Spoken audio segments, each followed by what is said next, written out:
Perched on a cliff above the Mediterranean sits a house built entirely like a giant cat.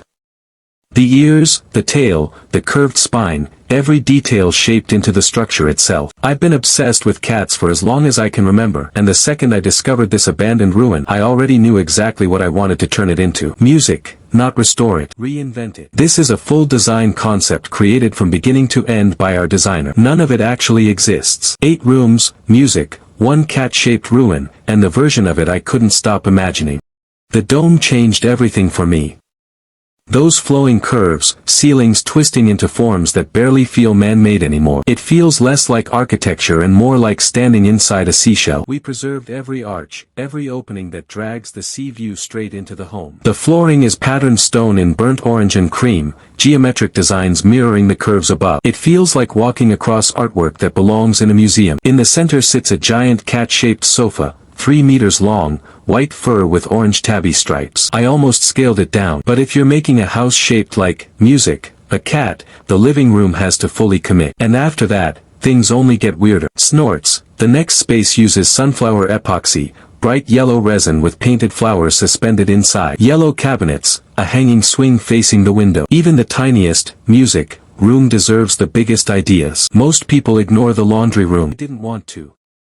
The ruin already had music, huge arched openings staring directly at the sea, and I kept thinking, why waste a view like that on a room nobody cares about? I still wanted the weight of real wood.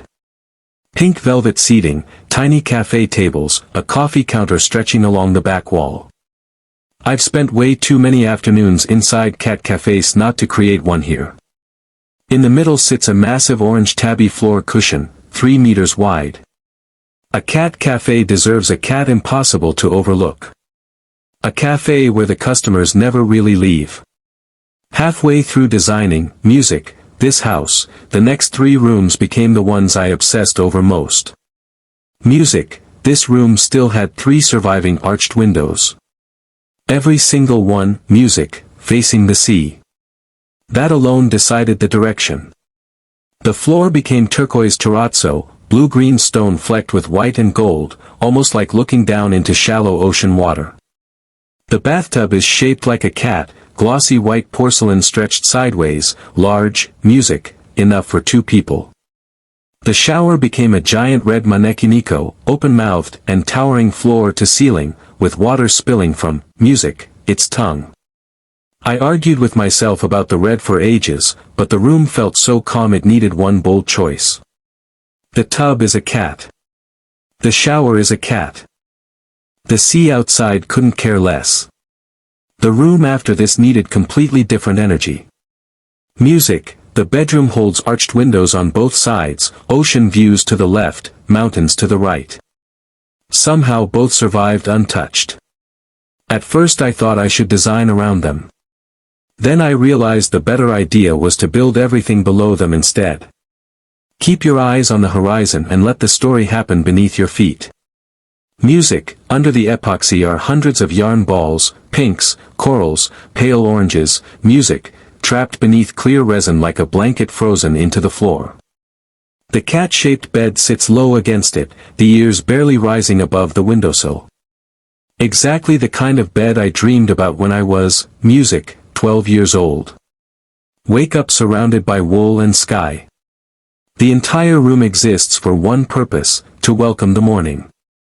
Music, the dressing room came with 5 enormous arched vaults already standing intact. That isn't something I could have designed myself. It's something I had to respond to. I covered every arch in hand-painted blue and white tiles inspired by Portuguese patterns, each design flowing with the curve of the stone. Suddenly the ruin stopped feeling abandoned and started feeling historic again. I didn't choose the tiles first. I chose the rainbow. The floor spirals outward in pastel carpet, pink, blue, yellow, green, curling around the center island. Honestly, the arches picked the colors before I ever could. Music, and then there's the final room, the one grounding the entire house. After 7 rooms dedicated to cats, this one steps back a little. Even the biggest cat person eventually needs one room focused entirely on food. The kitchen becomes the anchor, polished white marble floors streaked with soft gray veins. No loud patterns, no color overload, just calm. The ruin, music, already had 2 arched windows overlooking the coastline, and we kept both untouched. Around them are mint green terrazzo walls scattered with tiny flecks of coral, copper, and white. At first I almost matched the walls to the floor, but the room needed contrast. Something cooler above, something quieter below. The copper island finishes the space. 6 teal stools, 1 long counter,